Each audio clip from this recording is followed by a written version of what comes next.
बताया जाए सर, क्या मामला था? दिनांक 18 तारीख को दिनेश चौधरी ग्राम बेटा थाना हथियावा के मुझसे मुलाकात करने आए और उनके द्वारा बताया गया कि उनका पुत्र साहिल कुमार 17 तारीख को संध्या से ही घर से लापता है। वो घर में था, उसी समय कोई एक अनजान कॉल आया और कॉल आने के बाद वो घर से बात करते हुए निकला। उसके बाद से उसका कोई पता नहीं चल रहा है, उसका मोबाइल भी स्विच ऑफ है। मामले की गंभीरता को देखते हुए मैंने अविलंब जो है थाने में जाकर FIR करवाने हेतु निर्देशित किया और अपने SDPO शेखपुरा के नेतृत्व में एक SIT का गठन किया अविलंब, जिसमें कि DIO की टीम को भी शामिल किया गया। टीम जो है जब इस बात की तहकीकात करने लगी तो टेक्निकल साक्ष्य के आधार पर यह पता चला कि उसको कॉल करने वाला व्यक्ति रोहित कुमार था, जो कि उसी गांव का है। उसके आधार पर रोहित को पुलिस द्वारा पूछताछ के लिए बुलाया गया। तो रोहित ने पहले तो पुलिस को गुमराह करने की कोशिश की कि मेरे द्वारा कोई कॉल नहीं किया गया था। फिर उसी दरमियान पूछताछ चल ही रही थी, तभी जो है अपहृत साहिल की लाश गांव के ही बगल में स्थित चिमनी भट्टा में एक अर्धनिर्मित मकान में पाया गया, जिसको कि ईंट पत्थर से कुचल करके मारा गया था।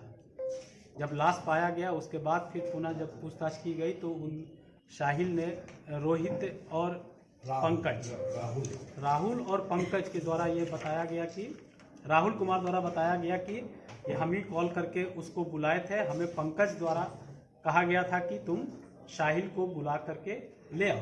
तो मैं साहिल को बुला करके ले गया। पंकज और मैं और साहिल तीनों जो चिमनी भट्टा के बगल में अवस्थित अर्धनिर्मित मकान है उसमें हम लोग ले गए। वहाँ पहले से ही दयानंद चौधरी, सुरेंद्र चौधरी और सुमित कुमार तीनों उस मकान में पहले से ही बैठे हुए थे।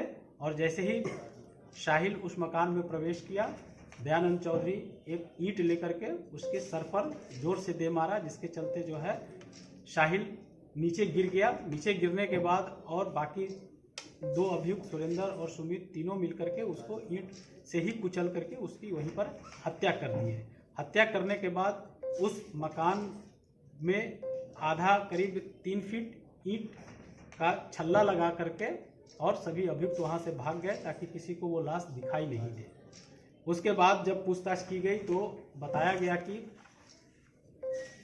दयानंद चौधरी की बेटी से मृतक का पहले से ही कुछ इलिसिट रिलेशन था, जिसमें कि दयानंद चौधरी बार बार उसको मना भी करता था और पूर्व में भी जो है गांव में झगड़ा झंझट भी हुआ था इस बात को लेकर के।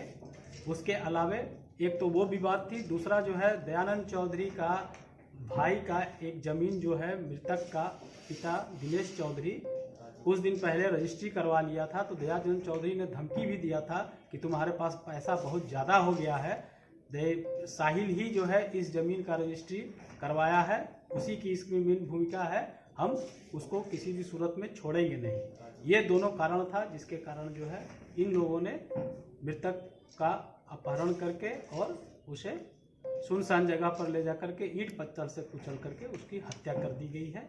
इसमें जो है जितने भी अभियुक्त शामिल थे, हमारी SIT टीम ने सभी मिल करके सभी अभियुक्तों को गिरफ्तारी की जा चुकी है और आगे का अनुसंधान कार्य चल रहा है और तकनीकी साक्ष्य संकलित अन्य बिंदुओं पर भी की जा रही है।